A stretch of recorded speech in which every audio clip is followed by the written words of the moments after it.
Welcome, everyone, to Ladder Daily Digest. We honor creators, and tonight it's Tuesdays with Tim. Rin Tim Tim Tuesdays with Tim. That's what we're calling it today. And I forgot to do a better description. And thanks for watching. I'm going to add something pretty soon. So I thought a lot of times tonight we have Tim on and we talk about something that's not necessarily in Tim's wheelhouse. And so I thought we would get more out of Tim. Since this is in Tim's living room, we're going to try to figure it out how to do stuff for Tim. Get more of Tim's knowledge base out there. We're going to ask questions like the first time he remembers skinny dipping. Let's see, what else is there to ask? And did he get it on video? That's what I want to know. And is it on video? Do we know? Is there a historical document out there? And so Megan is in Arizona doing her Lori Vallow updates, and I don't know if she hops in later or if she just gets exhausted at the end of the day doing trying to handle having a cousin that becomes a murderess. That would be really hard to do. Well, I'm exhausted from watching it. Just from watching them. And I'm not even a cousin, but oh my gosh. I know. I think that was worse than General Conference. Lori's trying to look intelligent, and she's just really failing at it. It's just the evidence will show. How will it show? How? Tell us. Just show. Evidence will show that we took breaths on this day, because I'm still alive, is what she would say. And so I don't know if Debbie's working. What else do we got? We got our Hawaiian guy, Rob T. It just hit or miss whether he's working. Our Thailand connection, Brother Jones, is hit or miss as far as how things are going. And I guess he had an earthquake in Thailand. Was that like 10 days ago or something? Yeah. Yeah, that's pretty hairy. They're still finding people. Well, really? Yeah. Wow. And so that's not so good. So I have actually interviewed Tim for Ladder Daily Digest. What was it, about maybe 8 months ago? November? Was it just 6 months ago?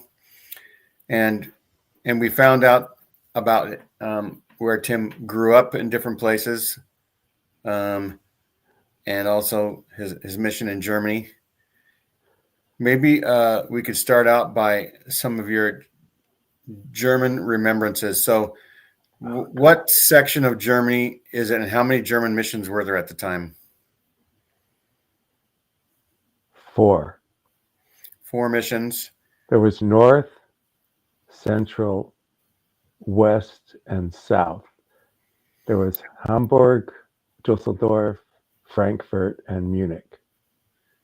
And so there was East and West Berlin at the time. Yes. And East and West Germany. Yes. And so was there a Berlin mission as well? No, there used to be, but it's part of the Hamburg mission. Part of the Hamburg mission. And an interesting thing about the Berlin mission is the missionaries in Berlin have been living in the same apartment. It actually survived World War II. And they were, I don't know if they still were, but at the time, because I had a friend who was there, he was living in an apartment that they were living in since the 20s or the 30s. I don't know when they first got it, but long time ago. And would you wear overcoats a lot? Was it? Oh yes. So you almost looked like the SS, I bet. No, not quite. I had an overcoat that didn't look like that. It was different. Okay, so you didn't look like a Nazi too much. No. I had a companion that had one that looked like that, though. Trevor says, were there German Crips? were there gangs? Probably. I know there were in Cologne and Köln. There was a. Can they get the guy's name? Oh man, what's his name? He was going through Deutz, which is a section of Cologne, and somebody pulled a machete on him and cut the back of his coat. And the guy was a karate guy, and he smacked him really good and knocked him down. Yeah. Probably got a lot of views if they had YouTube. YouTube back then. Yeah. I can't remember his name. TikTok or Vines. Was Vine something that sort of brought everybody into watching their phones for little sections at a time. That was before I started looking at YouTube and stuff and wondering why the kids were wasting all their time at their phones. And so yeah. I have no complaints about my mission, quite frankly. Yeah. I learned a language. I got to go where I wanted to go. I've always wanted to go to Germany. I got to go to Germany. You know, I got to go see a few orchestras and concerts. That's nice. Yeah, I saw Beethoven's Fidelio there on the stage in Essen, and went to a lot of really neat old cathedrals in Paderborn. I was in Detmold first, which is in the north, and that's where Hermann, what's his name, Arminius, killed Vardas's legions. They slaughtered all these legions up there in that area. There's a big statue called Hermann's Denkmal. Did you see castles? Detmold. Yeah, there was a really neat castle in Detmold, and there was one of the castles that the Nazis used for black magic was south of town, Schloss Neuhaus. Yeah. What about the Neuschwanstein Castle? That southern Germany. I So never you didn't saw know- that. That No. that just happens to be the castle that Disney used to fashion their castles by. Right. Right. So Most when I was castles living don't in look Paris- like that.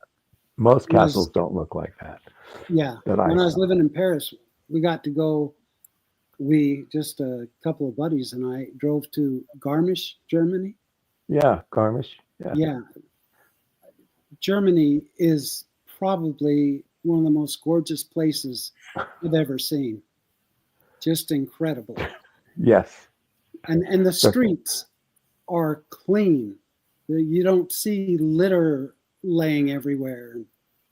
It's No. just like a what do they call it? Camelot, kind of a Camelot feel. Yes. Kendall's here now. Hi, Kendall. Hey, yeah, Kendall. yeah, it was really nice.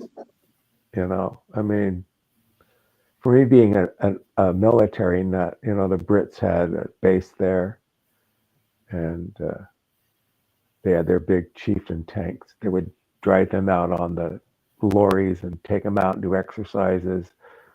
I was riding my bike along a road once, and a tank comes out through a bush. You know, freaked me out. It's like, damn. Oh my gosh. They were doing exercises. Oh yeah, really fun. And then I went to Paderborn. I was there for 2 months, from October to December. Did you ride bikes?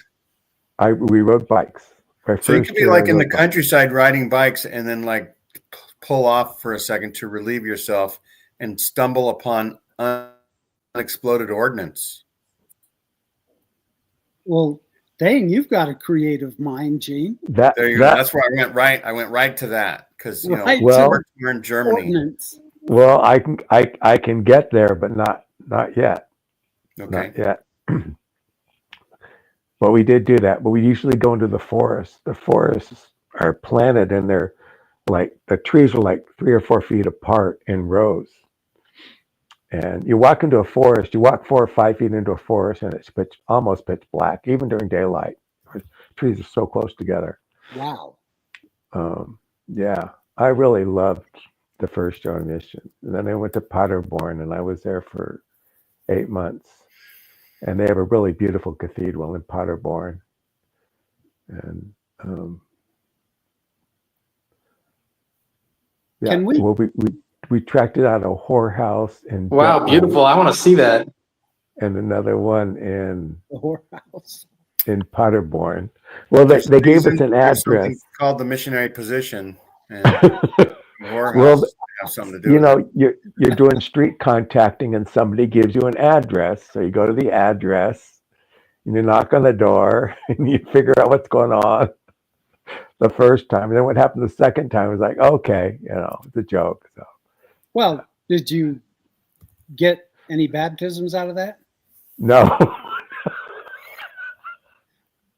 Any Because- second anointings? Yeah. No, Did you have your oil with you? I did have my with me.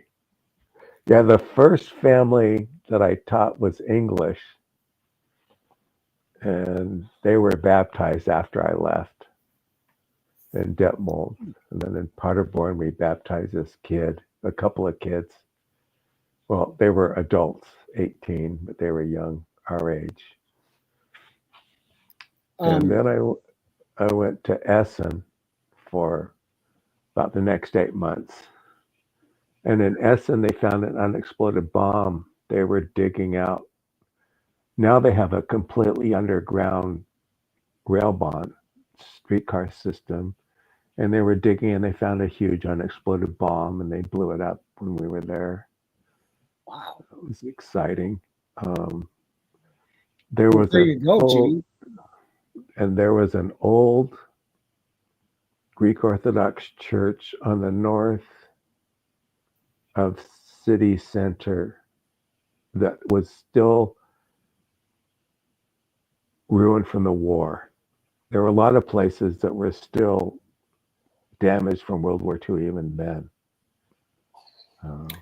There should have been Yeah. something that the church would say that you can do with your oil that you carry with you to bless things.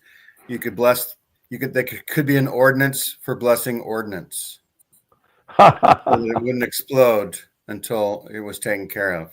You do the laying on of hands, and we'll Yeah. stand back and watch. Yes, We- yes. we- Who has the spirit the most? Who wants to see God next? We found an underground tank factory. We Wow. found the ceiling for a factory, one of Krupp's steel tank factories. We found that, and there were bomb hole craters in the ceiling, but nothing ever penetrated in that part of it. And then Very when we'd holy go up- buildings. very holy building. Then when we go out to the countryside, there's be bomb craters still, 4 or 5 feet deep. Still, I remember walking around the forest and stumbling upon some. Yeah. If I had $1 for every underground tank factory I stumbled upon, Well, we on the side was the air raid shelter, and we tried to go down into it, but it was full of water. Yeah. Well, the tank factory was full of water too. We could only see down where the metal was that had rusted away. You could see down into the concrete. And then we went to where the air raid shelter was and tried to go down into it, see how far down we could go, and it was all flooded down there. Were you ever near where the U-2s? No, what? No, what were the missiles that they set off to bomb London with? The V2s? V-2s. Most of the V2s were launched in North Germany, around Friesland And I've seen Ancient Aliens, and the Germans were like that close to time travel, to UFO. Yeah, we owe Indiana Jones a lot for saving us.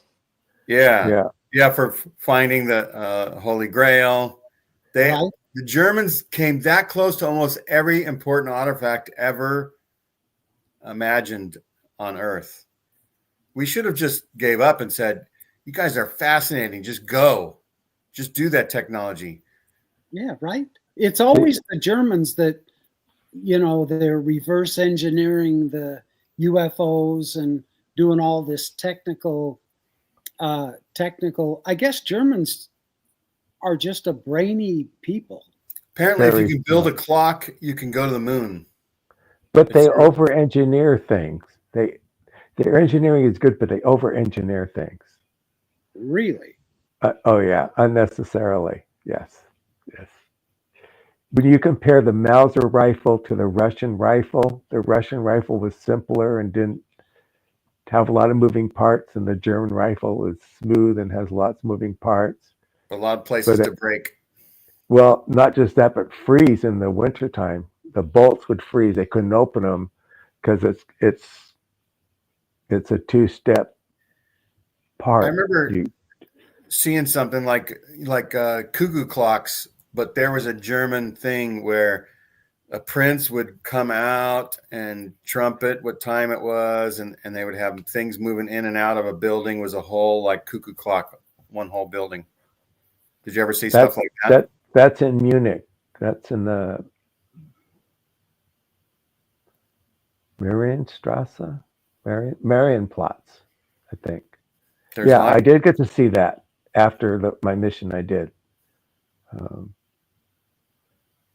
Yeah, and then I went to Mulheim Oberhausen for the last 3 months of my mission. Yeah, and there Kendall, were train tracks. Did you enjoy your mission too, Kendall? Well, the first 6 months, I thought it was complete misery and literal torture. Like it was a traumatic experience from start to finish. Then you got a new mission president. No, kept the same mission president, but then I finally crossed the threshold of like, I had a handle of the language. I got used to this extremely rigid routine, which was so hard on me, but I got used to it finally. And then, yeah, I actually asked my mission president if I could go home, and he was like, Elder Ballard's coming to our mission, and he's promised every missionary that if they talk to 10 people every day outside of their normal lessons, that they will be given like the gift of tongues, which he kind of sold as like charisma, because I'm very introverted and not extroverted. And that was one of the reasons why being a missionary was so torturous, is I had to talk to people constantly. I never got alone time ever. It was miserable. Where did you go? Hell? Where did you go? I went to Buenos Aires, North Argentina. Okay. So that's like being blessed to be another Jeffrey Holland, which means like you could be apostle material if with those skills.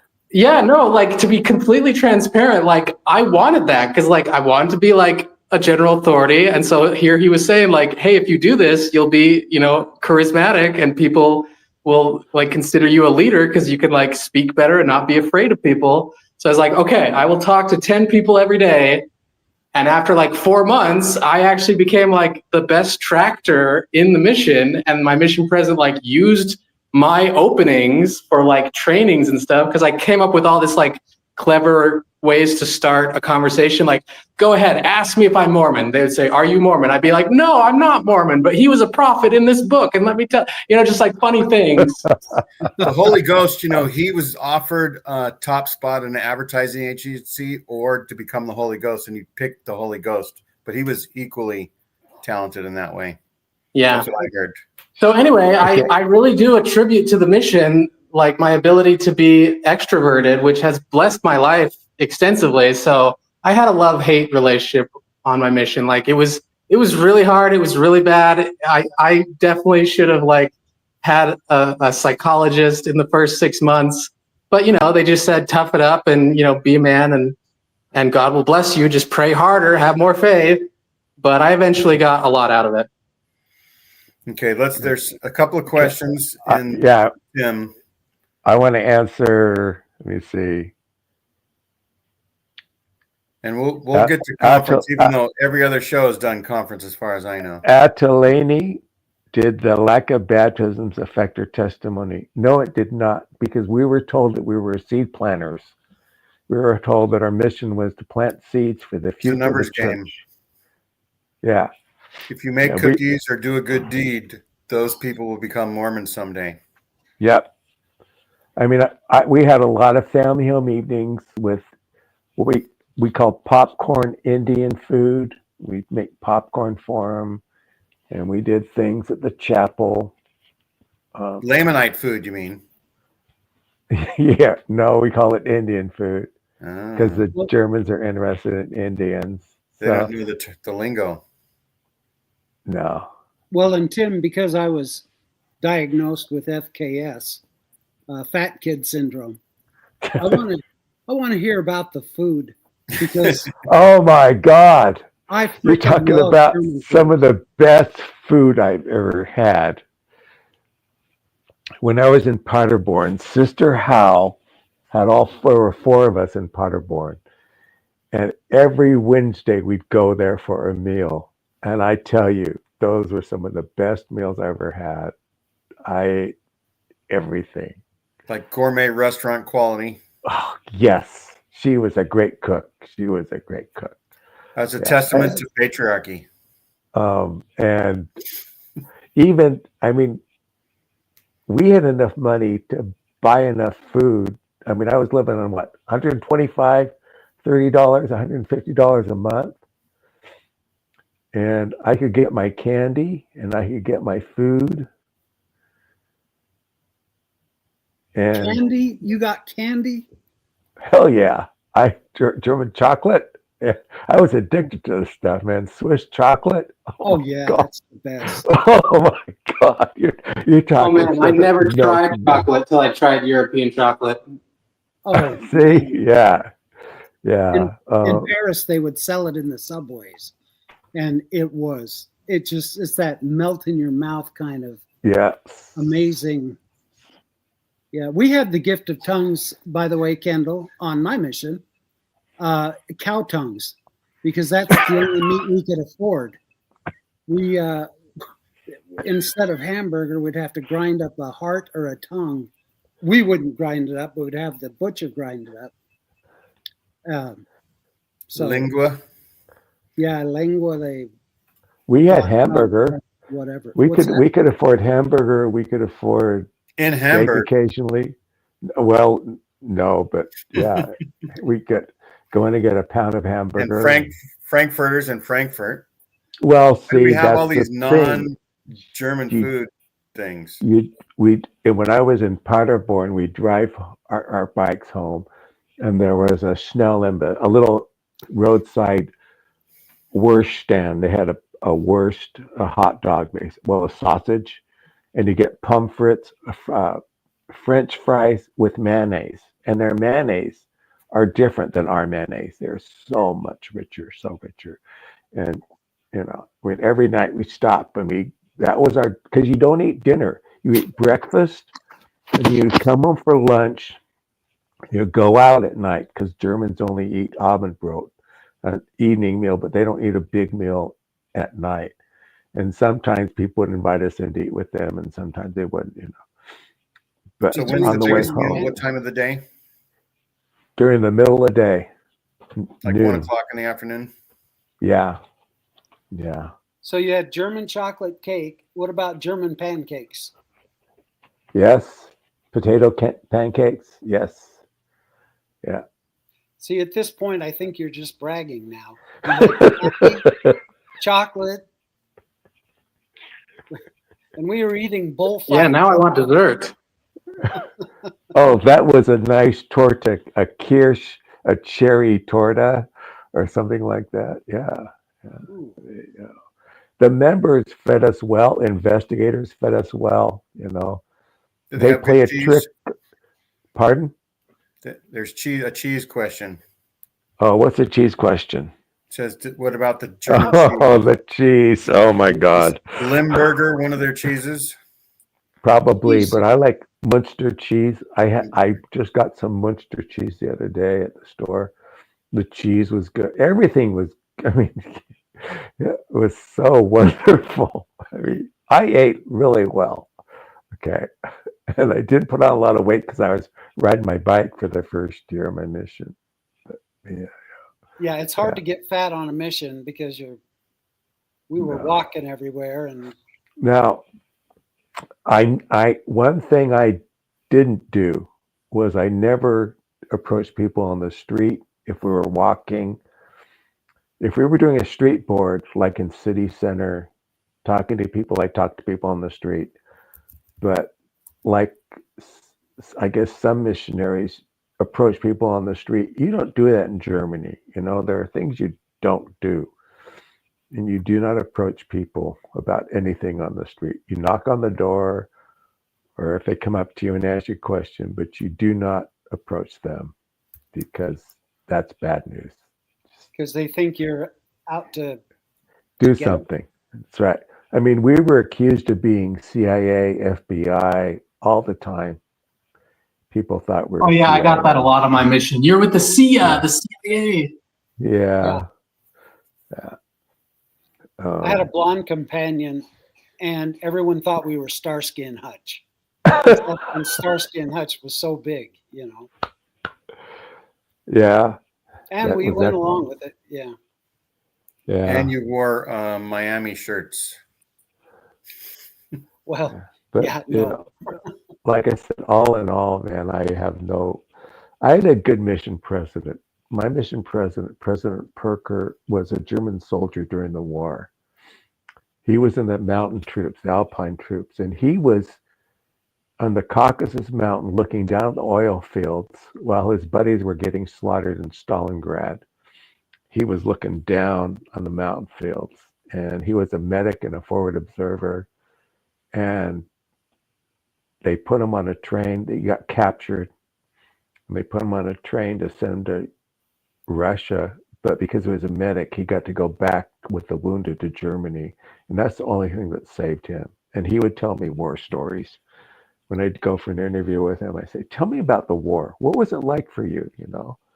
Because I'd ask people. Like we walked into this one guy's house, and he was a E-boat commander. My companions used to get upset at me, but he says, "Look, we're here to make friends, and I want to ask them what they did during the war and what it was like for them. I'm an American, and I want to know what it was like for you guys." They tell me their story, and they appreciated it. It wasn't missionary work during mission. They knew who we were, and if they weren't interested, that's okay. But if they invited us in, like this guy had all his medals and stuff on his wall from his command, pictures of his crew and everything. I says, "Tell me about your life," just to show interest in somebody because I think, okay, we're here to plant seeds. So I'm friendly to this guy. What about the next missionary that comes along? He may listen next time. Gene told me that you were serving the same time Hitler was reigning. He taught Hitler's family when Hitler was a young boy, is what I said. Did you see any of the concentration camps while you were there? No. Well, okay. In a part of Essen, you've seen photographs of the fences and how it's a curved piece of concrete, and it has the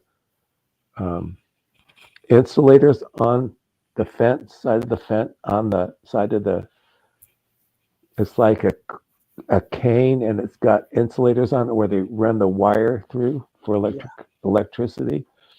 I found a bunch of those in Essen because everybody who worked in the factories basically was slave labor. So they had concentration camps or work camps everywhere, every city. They put Jews and Slavs in there and worked them to death. And we found remnants of one. So not a big camp, but I found, because we were walking down the street one time, and I said to Brother Borkhardt, I said, "Look at this. There was a camp here." He says, "How do you know?" I says, Look at this fence pole here. And there's insulators on it, man. They kept people in here somewhere. But it was all built up with So electrical with wire. rubble, electrical wire. Yeah, but they had covered it over. They there was a lot of rubble on the other side. It's like they push all this rubble up against this where the fence used to be. But it wasn't quite noticeable at first. But then one night I was walking by and went, wait a minute, I've seen that because I watched war movies growing up. Okay, and I knew about the Holocaust, knew about all these things before I went over there, and I saw that. It just, you see something that just clicks. It's, oh, there had to be a camp here. And then years later, when I was at BYU, this one guy I was working with told me that somebody sent all the records for all the camps to the church, and that's when they were baptizing Holocaust victims. And he says, wow. we got out and we looked at these microfilms, and they were basically putting together a map of every camp and where it was. They were trying to figure out where these people were during the war. And I told him when I saw, and he says, oh, that, okay, that makes sense, because they had these little camps everywhere where people were laboring. That Wow. was kind of interesting. Yeah, I mean, but that's in a the only way, thing. getting the names of dead people for the temple work is one thing, but some missionaries, I think, in England and other high baptizing missions like Argentina somewhere, or Chile or somewhere, they would go to the graveyards and get names of people who are dead and put them in as baptisms so they can get their Really? numbers. What? That's what I Wow. heard. Why Wow. didn't I think of that? It's a real easy. That's because you didn't 'Cause- vote Democrat in Chicago when you were a kid. Because we were honest, that's why. We didn't do that kind of stuff. And we had one missionary that had a lot of baptisms, and I don't know how he did it to this day. But, we had one elder that was really on fire. How many baptisms in a day? I don't know. Oh, we got 2 or 3 a month, maybe 4 or 5, 6. That's pretty good. Yeah. I think I got 2.5 my whole mission. I got 2. I got 2, maybe 3 my whole mission that I can remember. So we I have. think I got 15 was my final number, 15. Look, we have a Wow. Deb here. Hi, Hi. Debbie. Sorry, I was She's late. here. Hi, Deb. Okay. Donovan. Hello, hello. So Tim is famous for copying archival information that is sensitive and that the church didn't want to get out and sharing it with people. I want to know, Tim, when was the first time you started doing that? And did you have somebody teach you how to do it and you wanted to be like them? Or was like the Satan on your shoulder just more loud than the angel on your shoulder? Uh, Your shoulder, right? Yeah. I did it myself. You were just a truthful person. You thought this is the truth and people should know this. Yes. But sometimes somebody would ask me to get something for them, and I did that. You were like Somebody- a spiritual PI. Somebody wants Yeah. to know why Kendall is detail cleaning his home while we're having our show here. You caught me, yeah. Kim thought he was maybe on the toilet. That's right. He's got the bathroom acoustics, he called it. Yeah. But if we all went in Tim's bathroom, that would be a party. I would say that. It would be fun. Now that Debbie's here. You could fit all of us in there. We could all fit in there. Yeah, I gotta get back to it. So I'll see you guys later. All right. All right. Take care, Kendall. All right. Bye, Ken. Yeah. Kendall can come back and ask a question in the chat if he wants to. Yeah. I just did it on my own.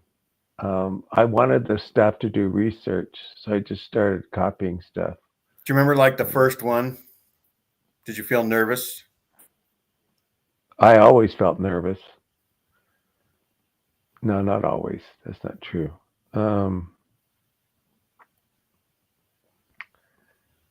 It might have been a diary entry in the E.J. Statler diary where he talked about the church dying out. He was in Missouri and he wrote something about it. I think that might have been the first thing. So Here's I just Lisa wanted it for me. doing a Gene Judson joke for Tim. Tim What? was the one who baptized Adam and Eve. Adam and That's how Eve. old Tim is. Yeah. Tim actually Um, picked the apple and handed it to the snake. The That's serpent right. to give That's to. right. Because what do snakes know about a good apple to eat, right? Tim That's had to right. be there. Yeah. No, I just did it on my own. And then when people found out, they could ask me, well, can you get this for me? I said, sure. Yeah. Did you ever eventually get caught? No. Even better. God. And BYU paid for all the photocopies. But Well, not all eventually, of them, most of them. Tim's habit of sharing truth got him excommunicated. Yes. Oh, that's true. Well, that's why That's the it. church is having so many money problems, is because Tim is using their photocopy machines and paper. That's right. Right. They almost went bankrupt because of Tim using the photocopy machine at BYU too much. No, well, see, you got to remember that I knew about the Clayton Diary incident, and I knew about the guys at 70s Press, and I knew people were interested in getting stuff, so I just did my bit, So you knew some of the 70th Press people personally? Yeah. Yeah, I know Gary and Ron and the guy who wrote the story with it I shared with you about the gate. Can't remember his name right now. The gate? The gate that fell Stadium down at gate? the stadium gate. Yeah. Oh, yeah. And somebody got injured, but they didn't, they wanted to keep it quiet. Yeah, the next day, the gate fell on the kid and it crushed his pelvis. What? Are you Yeah. insinuating, Gene, that maybe the church would not be completely forthright about everything? Because it kind of sounds like you're saying that.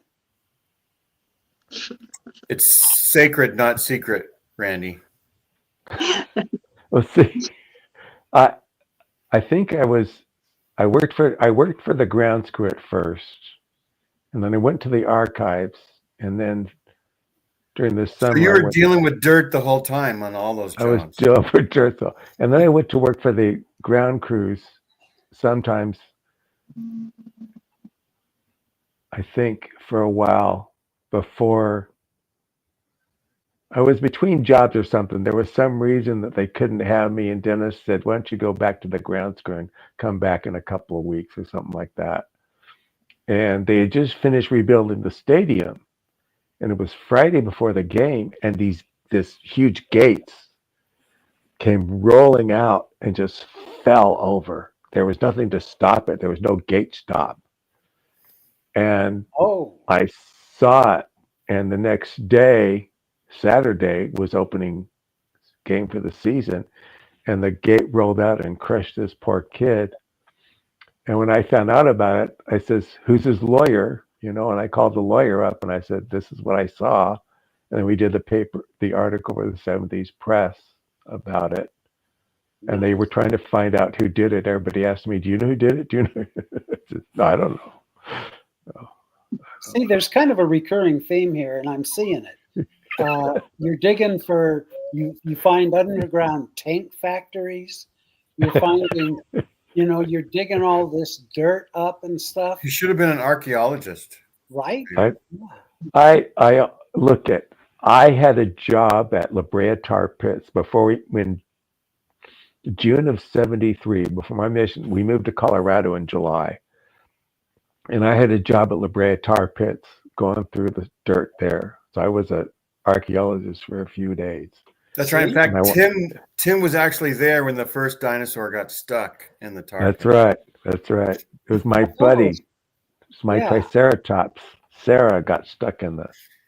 Yeah. That's one of those things like Johnny Appleseed. I never knew if the La Brea Tar Pits were for real or if it was just a story.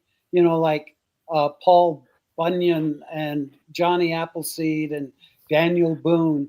I never know if these are real things or just made up, but the tar pits are real, huh? Yeah, they're real. I used to go there all the time when I was a kid. And you remember thinking that, God wanted us to have gasoline.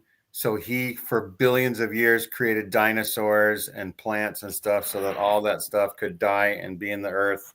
So that when we needed to fill up our gas tank in the 21st century, we had gas.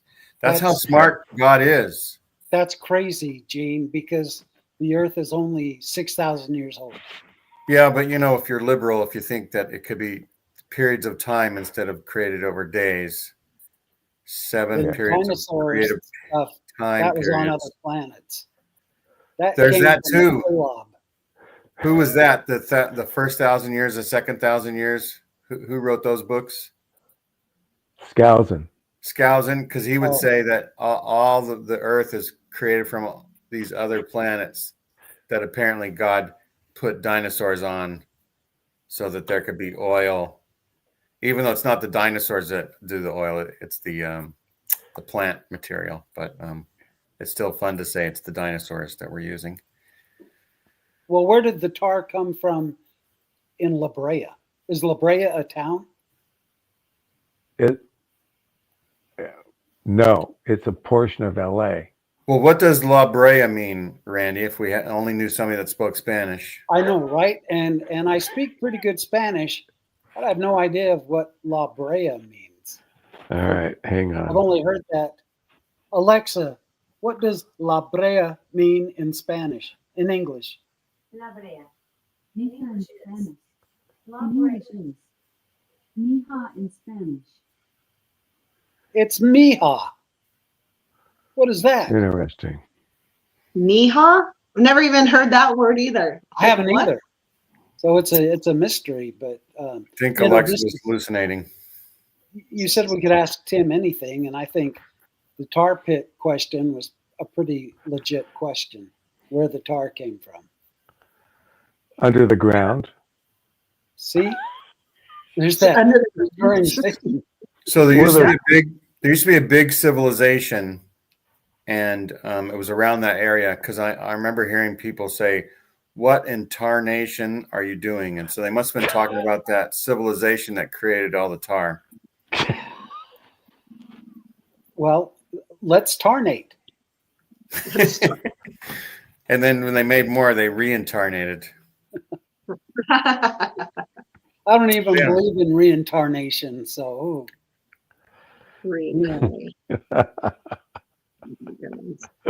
Yeah, right. Yeah. Tim, because you've had access to the archives, do you think those archives are there to hide truth or to protect the truth? From your experience, do they only put stuff in the archives that's controversial to the church narrative? Well, BYU Archives is not church archives. It's different. Oh, okay.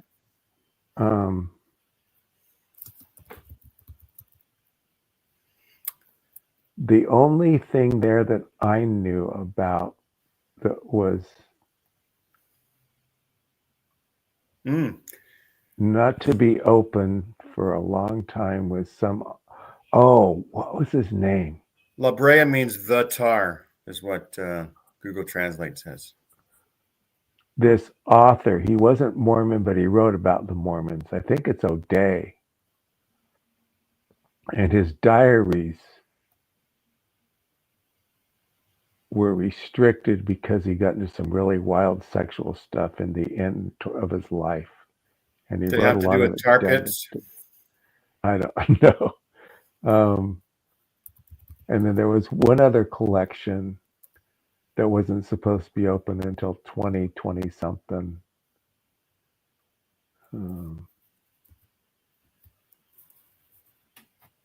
Those are the only two things I knew about that were really restricted. I mean, in the vault and special collections, they had all the copies, the original copies of the Revelations were there. Oh. Oh, yeah. What do Chad, you think the most sort of interesting or damning or that crossed your hands, the most shocking piece of paper document? What do you think that would be?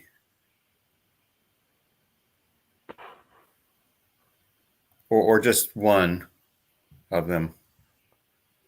well, probably the Clayton Diaries, but I got those before I went in the archives. They're supposed to be working on the Clayton Diaries, aren't they? Supposedly, yeah. No, I can't think of anything that I handled that was. Oh, the Wilkinson Diaries, when we snuck the Wilkinson Diaries out. Yeah, Is that President Wilkinson's it dad? was Ernest Wilkinson's Diaries. Yeah, Oh, Well, Ernest Wilkinson's diaries. Ernest Wilkinson's Diaries. When Ron and Gary were working on the book, Janie Fleet and myself, we had a room downstairs in the basement called the Dungeon. And I went down there to get a collection once. And Janie was down there looking for stuff. And I'm going, what are you doing? And she says, I'm trying to find the Wilkinson Diaries. You want to help me? And I said, I didn't know that she was doing what I was doing, okay? you were sleuthing. Except I was doing it. I was doing other stuff, and she was doing other stuff. Anyway, we joined forces, and I helped her. I guess we spent about an hour or two down there trying to find them, and we finally found them so that she could give Ron and Gary, and so they could write their book, A House of Faith. And then I snuck out from Rich. Well, when I was editing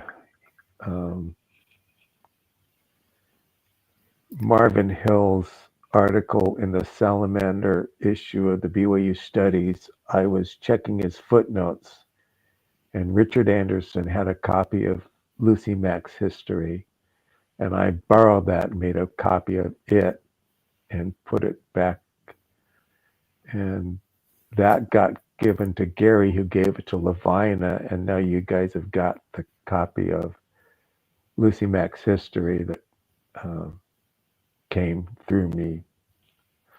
Wow. So I know that the first edition of Lucy Mack's History was ended up being banned by Brigham Young, and he wanted everybody to burn their books. Yes. What? Are there? What? Yeah. But there are existing Copies. original copies of it, Yes. and so you could see what Brigham Young edited out. I don't know if Brigham Young edited it. I don't know who edited. I don't know who edited. He I had don't it know. edited. Oh, I think Nibley, one of the Nibleys, edited the history, if I remember right. It's been a while. But this was the manuscript. This was the manuscript that I think the Correys wrote. And Richard had it, and I saw it a couple of times. And he just left me in his office one time, and I just put it in my briefcase and walked out and copied it and brought it back. Interesting, I made copies, and then I couldn't get in the building, and Janie and I were talking, and then this guy Sam, who we knew, happened to be the janitor for the building, so we got back in to put it back.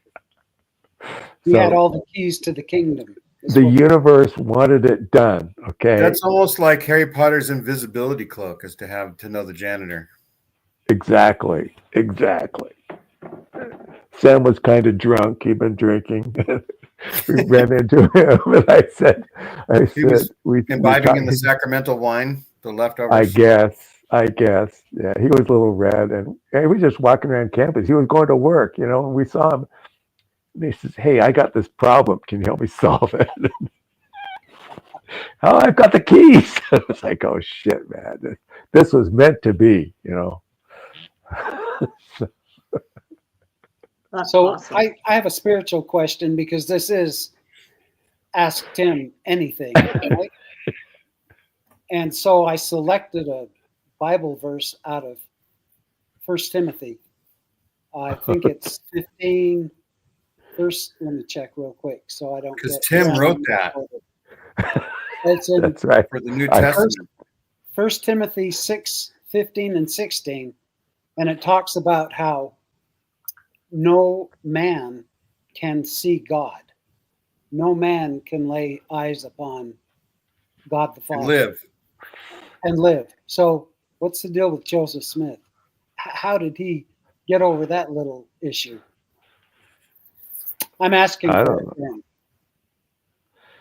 I don't know. That's right. And that's what a lot Because of. he didn't, because there is no God. There you go.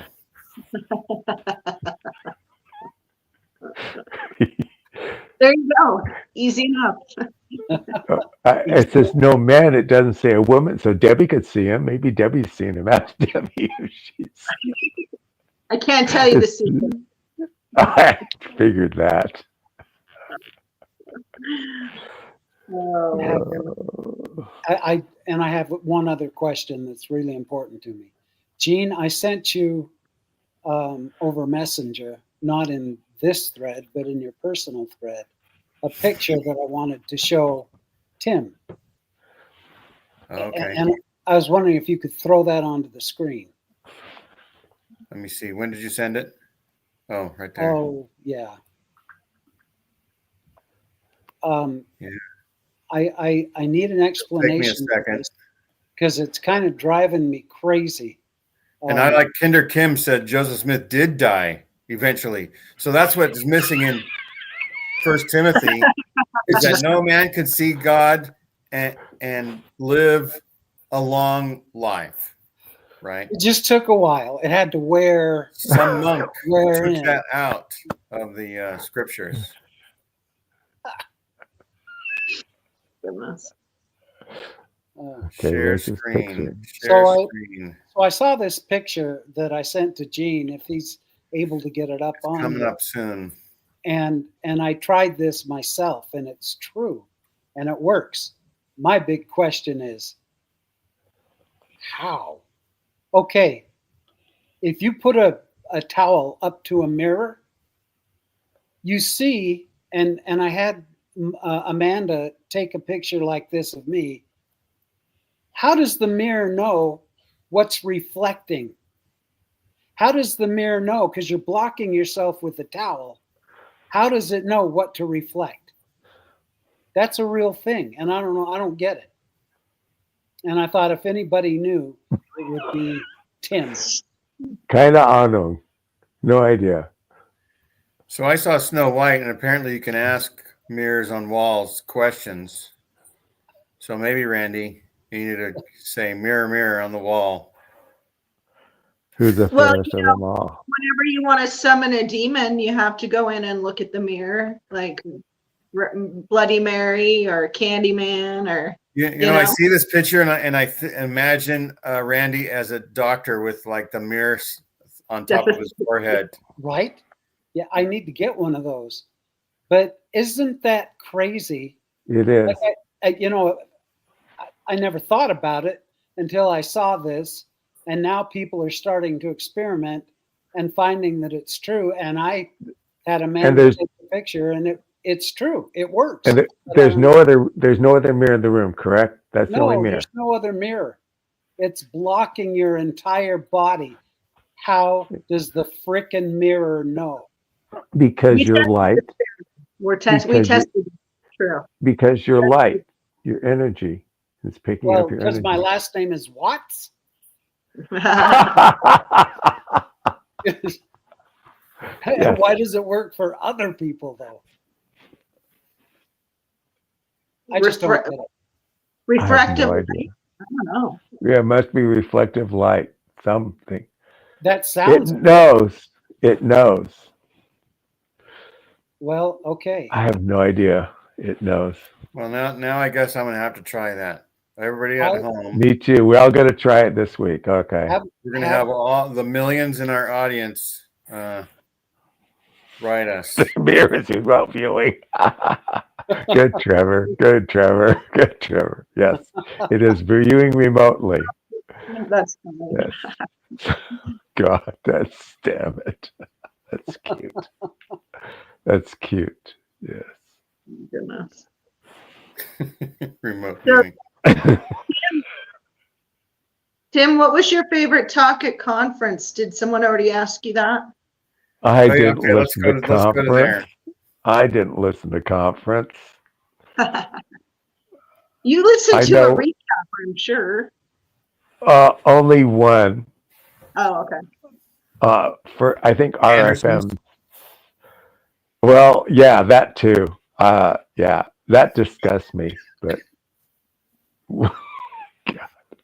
As long I as we've cannot. got Julie Sanders and RFM, who needs to watch conference? That's right. RFM, Nemo. Julie Sanders, and Nemo, And Nemo, right. and Yeah, somebody else Julia. does it. Julia. Julia Sanders. that's it. Analyzing women. I don't know.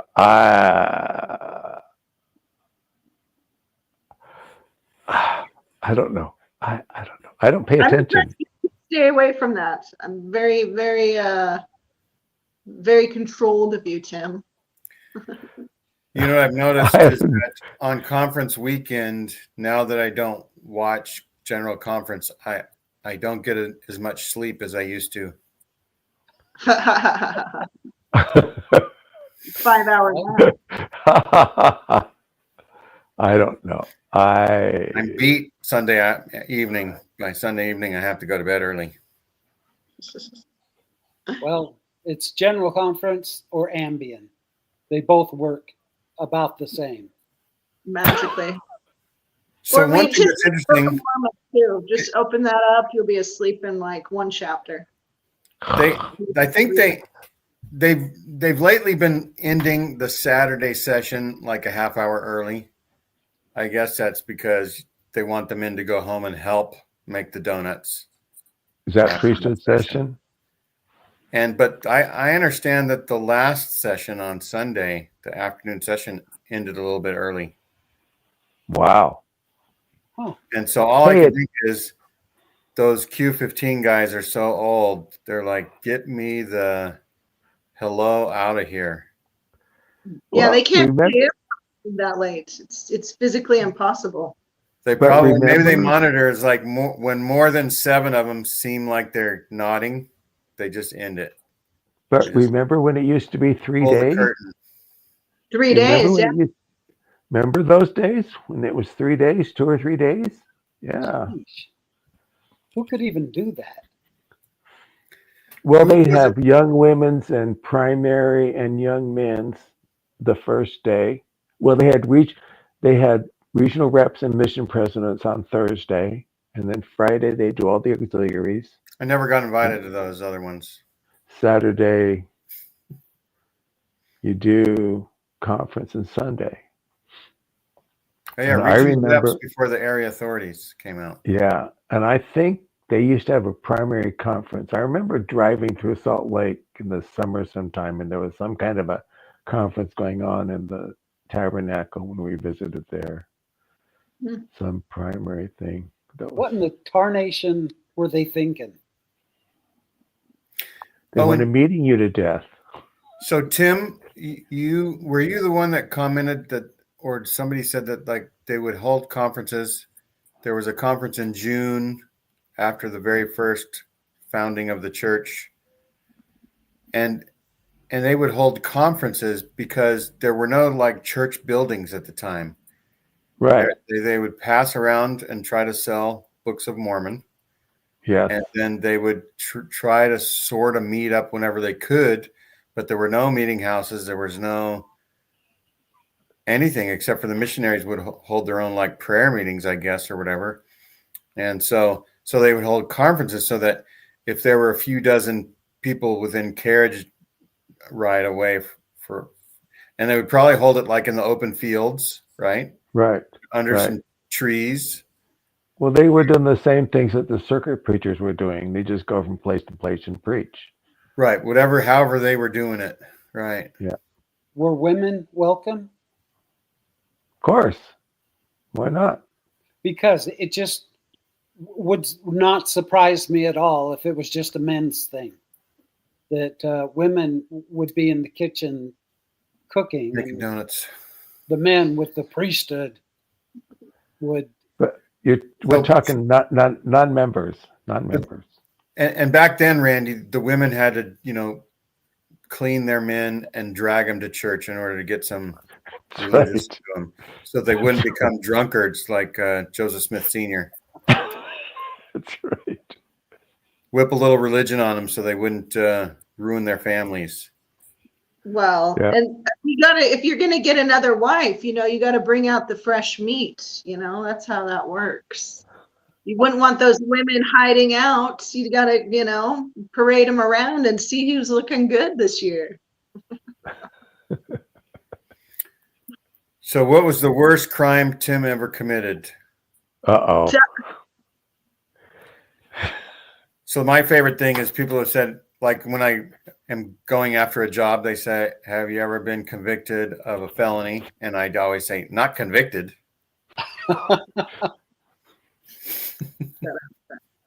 Well, I already told Jean. Debbie and I share something that she doesn't know about yet. Oh, okay. Oh, Parents. Parents. The worst crime I was accused of, but I did not do it. Somebody stole my identity and went on the internet trolling for young girls. I was a home teacher to a guy that was an IT guy, and I was having problems with my computer. And he said, "I'll fix it for you." And he did, and he cloned my hard drive, and he went on AOL looking for girls to meet. wow. And because he was using my account and my AOL, I was arrested for it. And I spent a year in jail, and I'm a registered sex offender. And I told the public defender the whole story, and they wouldn't, I don't know if they ever went to talk to this guy or not. They just must have said, "Tim, the evidence, you're better off copping a plea and getting a soft sentence." That's basically what he said, yes. Okay, I thought I was kidding when the other day I wrote about asking you about your experiences in prison. That was just a joke. Well, Yeah. I didn't know that. September 11th, 2001. Well, this guy tried to kill me. I was in a dorm room with. Sorry 50 about other that, Tim, guys. by the way. Thank you. Yeah, this one guy was threatened to kill me, and I had to leave. And so I went in a single cell for the last 4 months of my sentence. And September 11th, 2001, Officer Kinney comes in and turns on a TV set. I said, "What the hell's going on?" And here's the Twin Towers falling and stuff. The world can't survive without you, Tim. You're needed back out in the real world. Needed back in the real world. Yeah. So that's the worst thing. Do you think you were set up? I swear, I think people get set up for speaking out. It's one thing to get like excommunicated. It's another thing when they Like go somebody out in the high council. and use the legal system to do it. I mean, Well, let me put it to you this way. The state president was the police chief of the Victorville Police Department. Oh, yeah. And I told him about it. And he handled it like a church matter. The guy had trouble with I found out the guy had trouble with child porn and all kinds of stuff. And the church was basically protecting him. oh my gosh. Yeah. Well, that's horrible. Well, when I listened to Katie Whitaker's thing last week on John DeLinton's Mormon Stories, and she talked about how the church protects predators, I was fuming. I'll bet. That should be a whole episode. Maybe I'll get her back. Yes, get her back. Yeah, because maybe we'll do it alive and just have people so call in. disgusting. Yeah. There are about 10 people that contacted me over the last couple of years that say they're that Dallin Oaks cheated him out of money when he was a lawyer in Illinois. I've heard some stories about his Illinois days too. Yep. And other things like that. So now that Tim confessed, I have something that's almost as bad. Uh-oh. When I was young, I somehow, I remember a comedian saying that he was faster than a speeding ticket, but I apparently wasn't. And I would do things, but I got pulled over like 20 times without getting tickets. Like I would go through a stop sign and I get pulled over, and I would be the nice Mormon boy, and I'll clean cut and everything usually, and they would say, "Okay, but your brake light is out, so I'll just give you the brake light ticket, right, to fix the ticket." And there were a couple of things like that were apparently on my record, and a cop pulled up behind me on my first day of work, and my boss knew I was Mormon, my future boss, and I think it was at Fertogo Sandwiches, and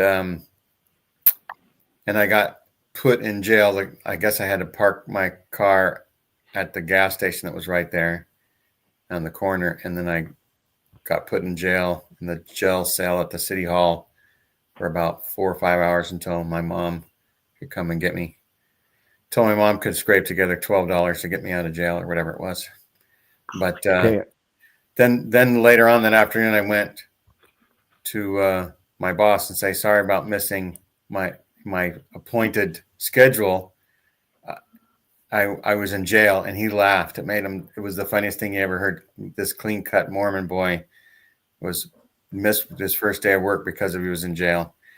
And I was thinking, I let them down. But, whenever your first day of work, all you do is like open up cans of things or wash the dishes, or bust the tables. You don't do anything important. And so it was no big deal to miss the first day. But when you're young like that, you think that, you really let the crew down.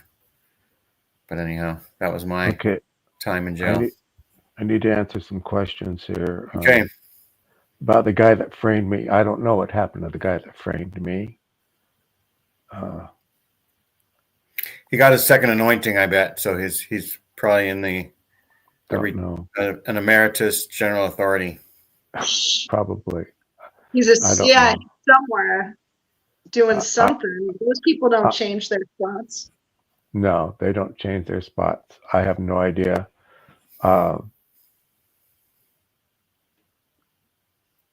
Yeah, I don't know what happened to him. I don't care.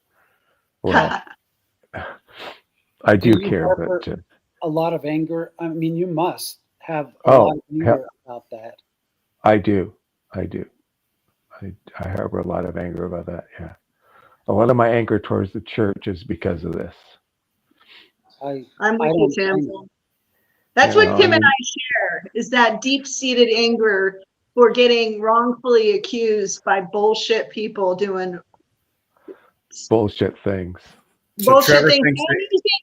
And using the legal system to do it, because obviously they look like the good Mormon, and I'm the ex-Mormon, so I'm obviously bad. So especially in Utah, there's no court system that separates that church and state, because everyone usually on a jury panel is Mormon. And oh my gosh, of course, without any evidence. The guy's name is Wesley Michael Barnhart. And if anybody can find him and look for him, let me know. That was the real porn addict.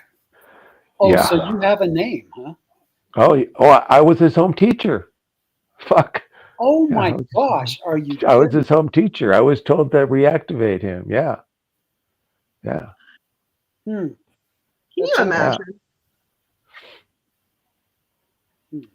I was helping him out. There were a lot of things were going on. I guess he wanted to be on the do not contact list, and so that he did that to his home teacher. Instead of, it's called passive aggressive. I know the cops went to talk to him, supposedly. My son sent him over there.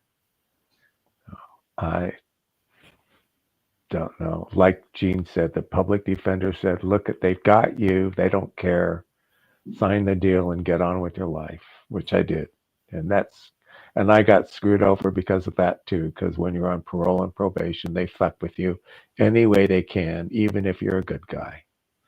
and they fucked with me a lot for 8 years. Okay, it was really I'm shitty. surprised Trump hasn't gotten you and send you back where you came from. Yeah, I hope. Let's say that. Colorado, or is that part of the United States? I don't know. My Yeah. blood pressure just went up when you even said that name. But yeah, Randy's a private investigator, so if he's in the news in a few weeks, we know who did it. Well, So it makes yeah, me want to hunt it was down very it was Wilson. very interesting in jail. I hung out with the Christian car. There's cars in jail. You had the black and the white car and the Christian car. And I hung out with the Christian car just to be safe while I was there. So Yeah, they don't mess around. If they suspect you of anything like that, you have to be protected. well, I was with other protective custody guys. Oh, good. And I mean, Officer Kenny, who I was at Glen Helen and San Bernardino, and Kenny was one of the deputies. And he said, "What did you do?" And I told him what I did. And he went in and he looked at the computer. "My charge is attempting to send harmful matter to a minor over the internet." And he comes back out and he says, "You're not lying to me." He says, "Why should I lie to you? I'm telling you what I did." He says, "You're not like these other people." All the guards would say to me, "What are you doing here? You don't belong here. You're not this type of person." And I told them what happened. And they says, "Well, that's shitty. I'd kill myself if I were you." That is. Wow. So, yeah. That's That shit. same charge could be applied to anybody that shares Tuesdays with Tim with minors. Yep. That's right. Harmful material. Hope not. God damn. And by No. minors, I'm talking about Snow White's friends. That's what I'm talking about. It's just Well, actually- scary. So, Tim, have you seen the Snow White movie yet? No, I'm gonna wait. I saw Solid. it. It's a solid B+ for a movie. If you Really? don't care about politics or anything. Really? It's a fine Is it movie. really good? Really? It's okay singing. Everything is art, right? So who cares what the dwarfs look like? They did what they thought was their best or whatever. And I think that it's probably going to be something that ends up, 10 years from now, not to be like a classic or anything like that, but to be just as good as some other, things. And I don't like the live actions. I really don't like them. I like the cartoons. It's hard to beat the animation. I was really disappointed with The Lion King because they cut out the part where Rafiki hits him on the head, gives him the shock of enlightenment. They left that out of the movie. I'm going, that's the whole point of the whole movie, is to shock Simba into reality, and I'm going, anyway. So you don't like when they take a cartoon and make it a live action. And it's why don't they make a cartoon out of like Schindler's List or Bullet? No. French Connection. No. Oh, that would be big. No. Red October. There's a reason you do cartoons and there's a reason you do live action things. Well, I love film, and I love all kinds of art film, and to me, the animation is magical more than, when you see it animated, it does something to you. There's something about it that's different than live action. A different experience, a different feeling. It's the pixie dust. Maybe I'll go see it. Yeah, this pixie dust. Well, just go see it for the sake of my son Garrett, because he's promoting. Okay. Oh, there you go. Okay, maybe I'll go see it. Yeah. I wasn't going to go see it because it's got such bad reviews. But yeah. There's a lot to that.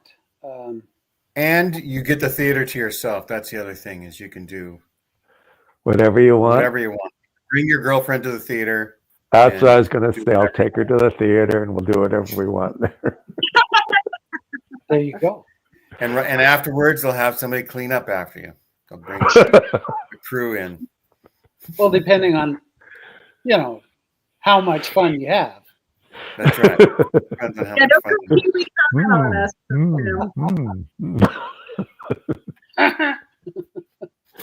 So yeah.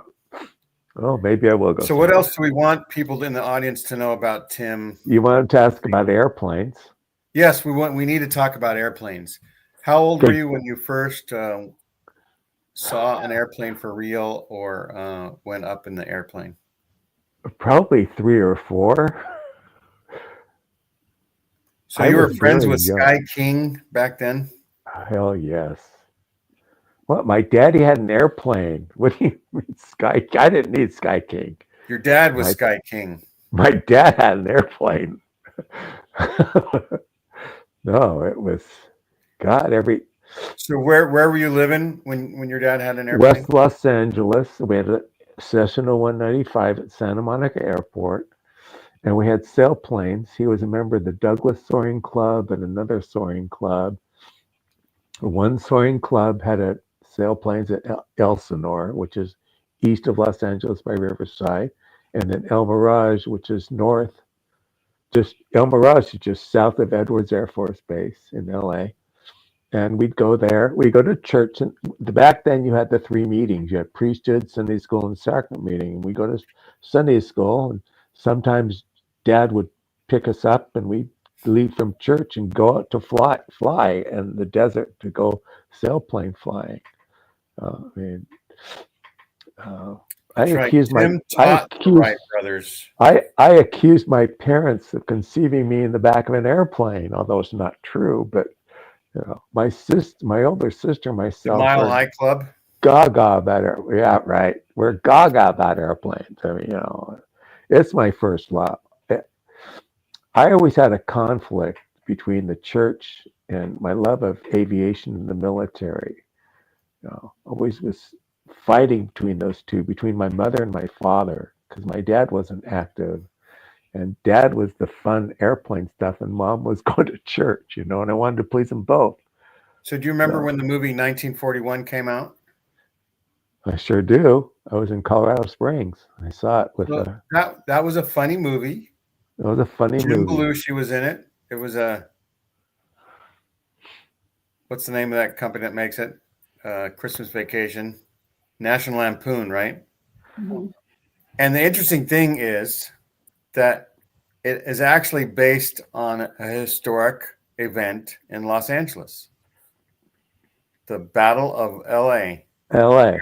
That's right. Really? Where it was thought that some sort of aerial phenomenon that was unknown was hovering over LA, and they were afraid of the Japanese invading the coast, Pacific coast. Yep. And it was just a bizarre thing. And I remember seeing a picture that was in the paper where the spotlights are up on this thing that sure looks like a flying saucer. What did it turn out to be? Because I thought it was like a UFO scare. What was it? So who knows? But it had to do It with was hair trigger. It was People what? shooting at it when they shouldn't have been. it was war nerves. War nerves. War nerves. Yeah. But didn't they have it on like photographs of it, like a big white? So they have photographs, but supposedly when you take photographs in the newsroom, you can do different things as you wash over the negative and the print, and you can. They're saying it's untrustworthy, but it took a long time. It was like the slowest moving UFO because it was like up in the air for like 2 hours, and it started in like the north and ended up in the south or whatever along the coast. That's my understanding. But it's interesting that it was based on history, something that actually, and I just thought they just made it up, all that stuff. But It Yeah, was. there was a lot of war nerves, war weary. Johnny Appleseed. It's a movie about war nerves. And so 1941 came out in what, about 1979 or 80 or 81? 76 or 77. Let's see. So you looked that up. And so, but if you think about it, 1941, 51, 61, 71, if it came out in 81, that was 40 years later. And if you think about 40 years ago was 1979. so 79. So it was 38 years prior. 38 years had elapsed since that event that they did a movie about it. And so what was happening 38 years ago? The girl that I took on a date, she had red lipstick. She was dressed just like one of the girls in the movie. She didn't even realize it at the time. She had a red coat on and she had the red lipstick and everything, and she looked like a 40s pinup girl. It was like, damn. So it's like she was going to the premiere as the actress dressed up as that character. Yeah, there were two sisters in the singles ward, and Bob took one, my friend Bob Thompson, and I took the other one, and we went out. We had a good time. Went to the movies. Did you ever see The Spruce Goose? Yes, I did. I saw it down in Long Beach. Did you ever give your date a spruce goose? That's what I mean. What? I don't know what that means. She gets her What Christmas is gift this? early, I just or can't what? help it.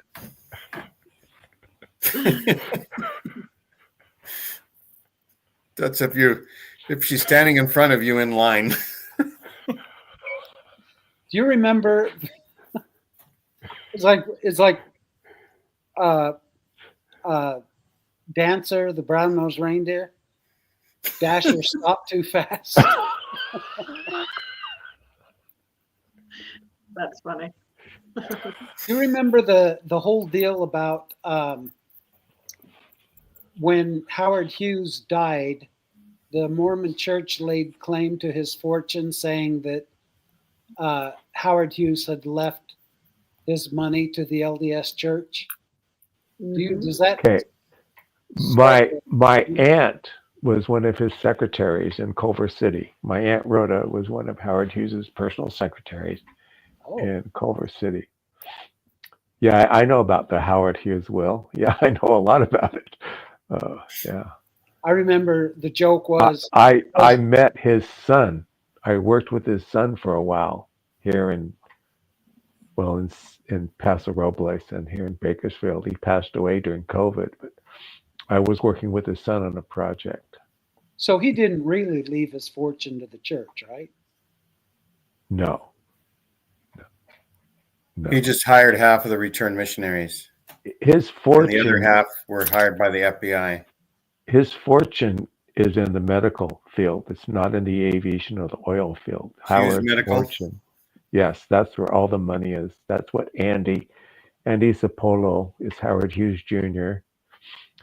And he already had 9 illegitimate children, and he was his heir apparent. And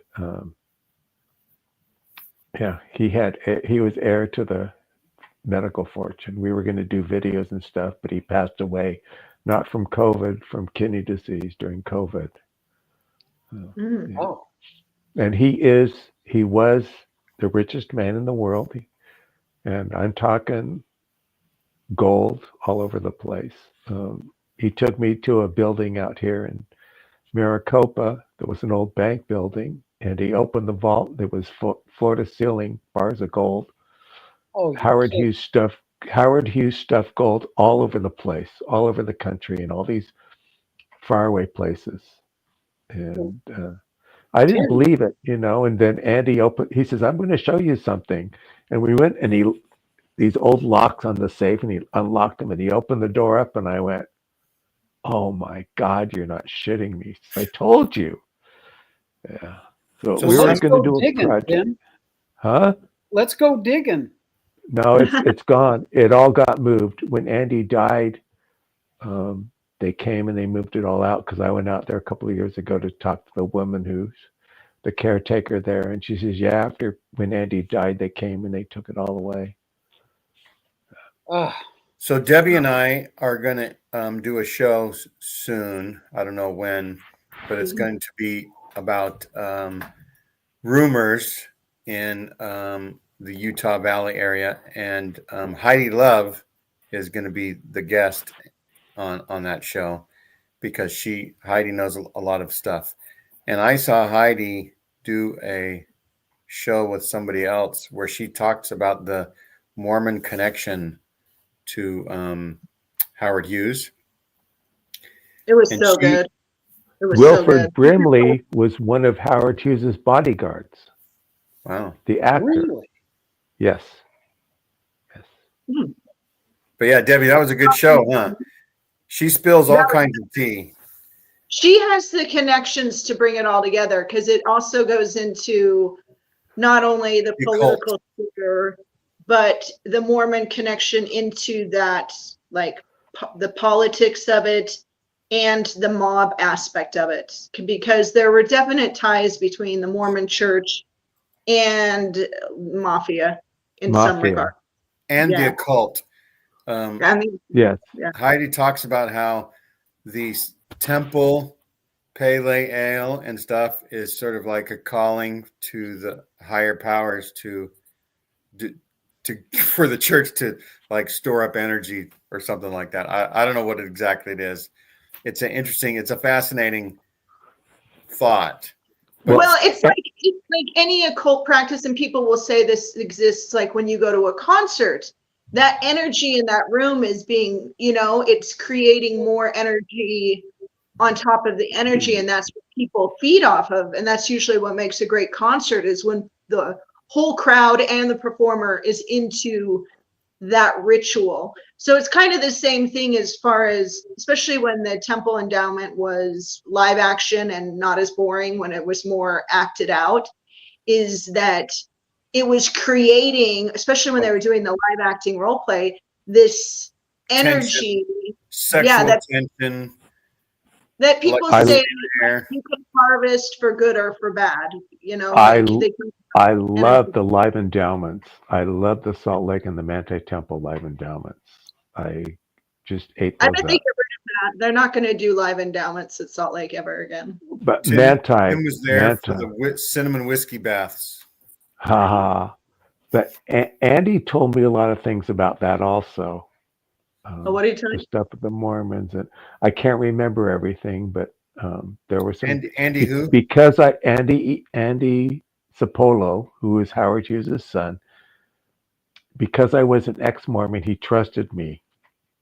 And the way we ran into each other is, well, like the universe has a reason for doing everything.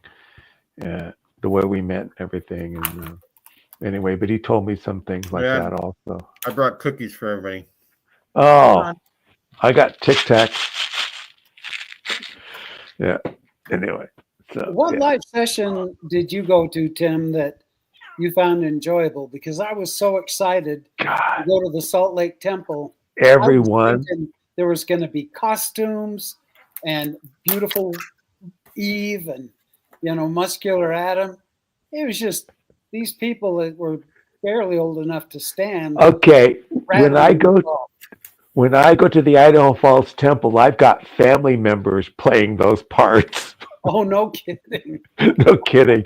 Okay, my grandfather was a polygamist. He had one family in Afton, Wyoming, in Star Valley, and the other one is in Bear Lake, Montpelier area. And they hated each other because they both blamed each other that Dad spent more time with you than us. And one family was more boys and girls, and one family was more girls and boys. Anyway, so there are my relatives, and I go to the Idaho Falls Temple, and there's my cousin or aunt or whatever, and I loved them. To me, they were great theater. Well, yeah, because it was the Hatfields and McCoys playing. Yes. Who's Brian David Mitchell? He's the one who kidnapped Elizabeth Smart.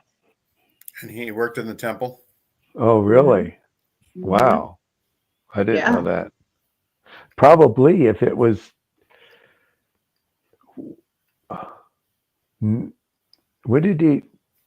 did he kidnap her?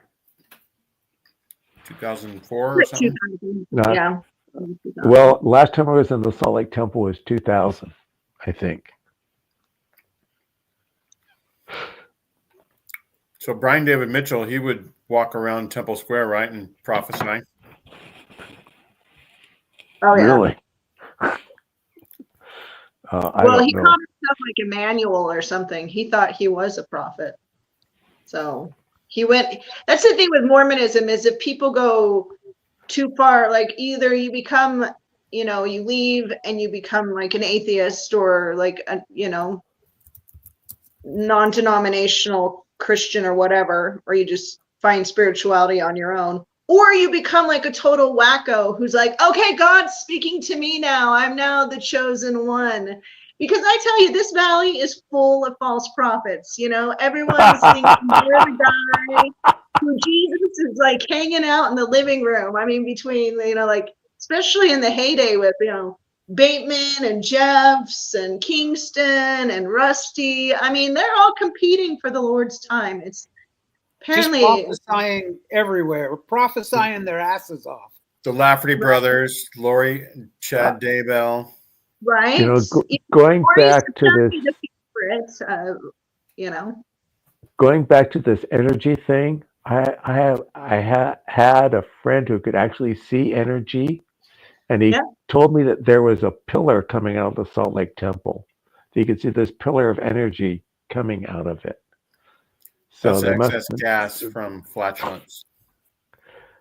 It's all the soul sucking they do in there. It's like soul literally sucking or something, Yeah, but anyway. What else Like can we the talk LA about? War. Oh, so we need to tell more about airplanes. We kind of gave a short. Oh God, airplanes. I love airplanes. I love space. What's the best airplane you were ever in? The airplane. My dad's. Well. Okay. So it's like nostalgia. Oh well, a B-17 ride. There you go. Okay. Oh, now you're talking. My B-17 ride. How many years ago was that?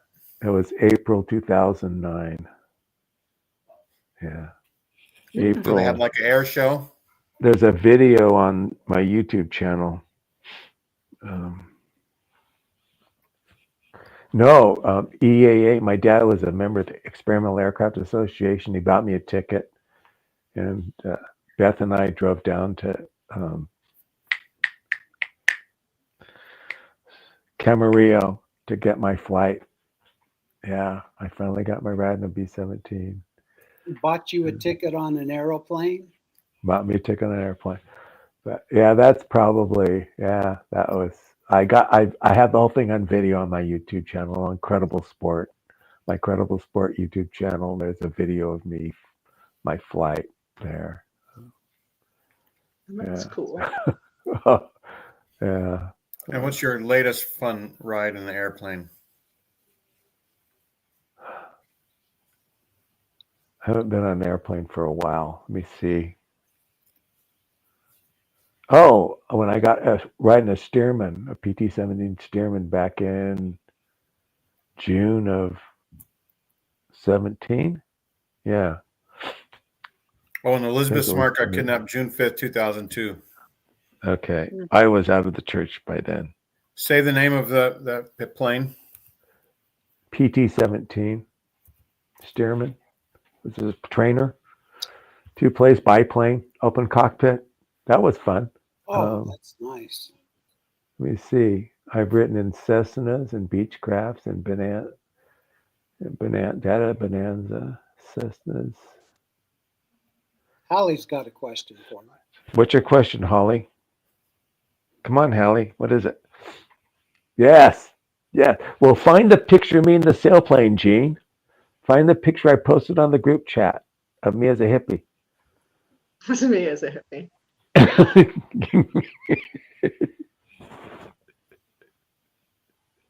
Yeah, I got a ride in that. I finally got my ride. Oh, that was fun. That was so much fun. Was Snoopy driving? No, I can't remember the guy's name, but it was great. It The was red bear fun. and the yellow bear. I was volunteering at the museum in Paso, and the guy says, "You want to go for a ride?" And I says, "Yeah." And he says, "Come on." Okay, let's go. What do you mean a picture of you as a hippie? The one of me in the sailplane. How long ago was that? I saw it. I It's posted. the one where Randy said I look like a hippie. And then I posted one of me as a And then hippie. that's when Randy posted his. Okay, I went Yeah, to right Randy's. after- I didn't right go before far that. enough. Okay. Is it showing? Yes, Well, yes, yes. That's our Blanick. And that's my dad's motorhome. And that's my mom and my sister Amy in the background. That's me like a couple of months before my mission. Is that a Wow. glider, Tim? That's a glider. That's a sailplane. That's my Oh. dad's Blanick. I always wanted to do that. Oh, there's nothing like it in the world. The best flight I had with my dad was July of 1973 or August, right before my mission. We just moved to Colorado Springs. We went to Black Forest Glider Port. It had just rained. It was a beautiful sky with broken clouds. We spent about an hour. This is in hour Colorado and a half Springs, flying. this picture? No, that's in El Mirage, California. It looks like Mars. Well, There's and not a plant in sight. not there, but yeah. But it was Well, the in all best. fairness, it is a runway, Gene. It is a runway. Oh, There, and everybody has to see that now. Yeah. There you go. there's Randy. Okay. I love it. Now, is that you undercover? It was, we had a big company party and the theme was hippie. Come as you are. So Amanda and I dressed up as total hippies, and yeah, that was me. But that wasn't my real hair. I wish, but my hair is the kind that just curls up and doesn't actually get long. Yeah. Okay. Her question is, I don't know about that, Hallie. I have no idea. In personal history, it says that Isaac Morley's temple was framed and on the wall of the Manti Temple. Isaac Morley designed the Nauvoo and the Salt Lake Temple. I don't know. I've seen a picture with George Washington with a white apron from the Masons. Masons get white Freemasonry. aprons. No, I don't think that's true. I've heard that when you get your second anointing, your square becomes your square becomes a square. Circle And gets your- a square, and you win the Hollywood And your puzzle. your Hollywood your squares. triangle becomes a star. I don't know if that's true or not. That the Wow. square on what the square's on this side and the triangle's on this side, right? That this becomes a square and this becomes a triangle or a star. Star of David, maybe. Deb, take Maybe. a glance Or a at your pentagram. cues and see if he's right on the placement. Take What? a what? Take a glance at your G's and see if he's right on the placement of the square. Yeah, I'll get right on those. Are you saying I'm been absolved and I've had my second anointing? That's Dude. right. Yes, of course. That'd be amazing. That'd be amazing if I were only so lucky. Right? Well, the Did reason RFM tell you? No, reason you wear a RFM white did not apron. tell me about his ceremony. Okay, I got another one for you. I knew Robert Black. Robert Black had the LeBaron priesthood. He was Yeah. a follower of Erbil LeBaron, and he gave me his priesthood. He laid on your hands and gave you the special. I went to a meeting with them and all these other patriarchs, all these other polygamists, and they wanted to make me part of their thing, and so they gave me their authority. Well, that's German, right? So Baron? I can perform plural marriages if you want. So maybe we'll do that as a Tuesdays with Tim. If people Oh yeah, we could do that. get sealed to somebody. like in the past, like you could seal Cleopatra to me. We do the. Yeah, we could do that. We could do that. I know you've always had a thing for Cleopatra. Oh boy. Tim dated her Okay. once. That's right. She was really something else too. Yeah, I've seen the movie. She was the original formed Egyptian. All the reformed Egyptian after that didn't do her justice. I had a friend in high school who I swear could have been her. She looked just like her. She was so beautiful. I remember Joseph Smith talking about how the Apostle Paul was a small guy with a big nose and dark hair, and like it's almost like he was looking at a monk or something. Joseph Smith, you got to hand it to him. He had an answer for everything. He was like an answer man, where it's like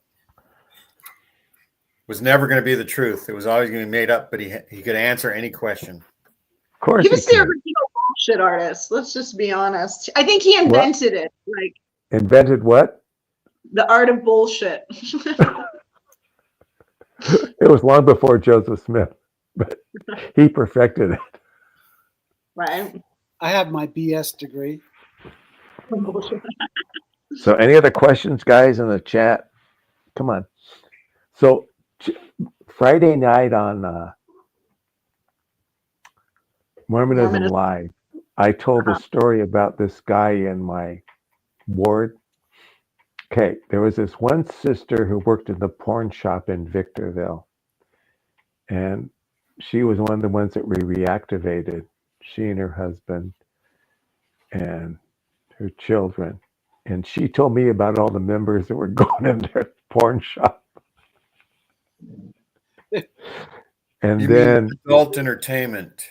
For shop. adult entertainment, there was only one in the whole area that I knew about out on on Palmdale Road. I never went there. Okay. Oh, here's a question. No, what is it? What drugs have you done? Nothing worse than grass. What about alcohol? Wine and beer and some whiskey. So you never had acid or THC? Not yet. Not yet. Oh, THC, yeah. I've taken edibles and smoked pot. Well, yeah. That's almost required here in the state of Washington. Right? Like in California, it just comes with your registration. Personally, I don't. Mushrooms. I really want to find a source for mushrooms. I want to do mushrooms because Amanda and I have watched several, documentaries on the psilocybin trips and stuff. Mm-hmm. Yeah. And what is it? DSM? DSM. Yes. How it's the spirit drug, and these experiences are amazing. That's kind of on my bucket list. So if should be mine too. Know where I can get some shrooms, I'm ready to roll. I hope my stepdaughter's not. But anyway, I told the story about this guy that was a sexual predator who was in the bishopric. And this one girl, okay, her name was Kathy. And she was on welfare, and all these women, single women or husbands, were gone during the week, and they were left alone. This guy's name was Doug. He was the one who was in charge of giving them the welfare. And they got extra welfare if he would fuck them. So he was going around fucking these women and giving them extra welfare.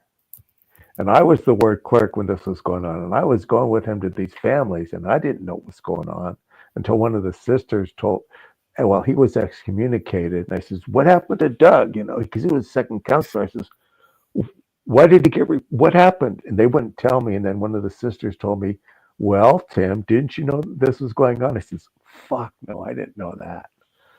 So, yeah. Dang. Yeah. It's always the ones you never suspect. I think that's always the thing. People think there's like a stereotype, and it's usually opposite of what you think a stereotype would be. Exactly. And then all these guys who go off to, well, I lived in Hesperia, right? These people who go off to Vegas for the weekend. They'd go on Friday and Saturday and come back Sunday and go to church, and they'd be going to Vegas. And they, you want to come along to Vegas? I'm going, no, I don't want to waste my money. I heard you, by the way, on RFM and Bill's show. You I did, heard you okay. telling that story. Yeah, it was freaked me out because then it's like they protect them. You know, they didn't want anybody to know. And then when Kathy told me what happened, I said, he was fucking you. What about your husband? You know, well, he was gone during the week. And I said, well, we were getting extra welfare because, I said, oh man.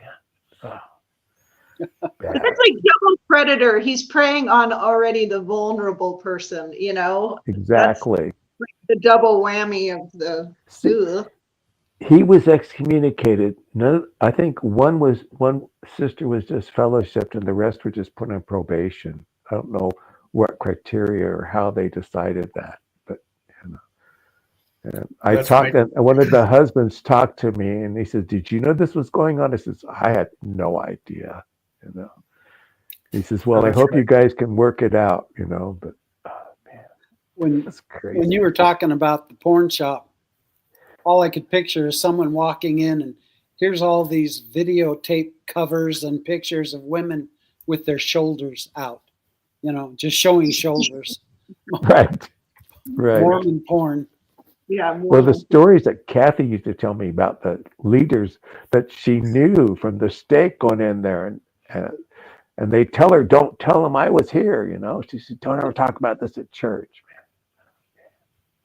Yeah, your salvation depends on it. They scared her enough, man. That's right. Well, we're about out of time, and so thanks for watching. Thanks, Tim, for letting us use your living room. Any and more sharing your questions? snacks. This is your last chance. And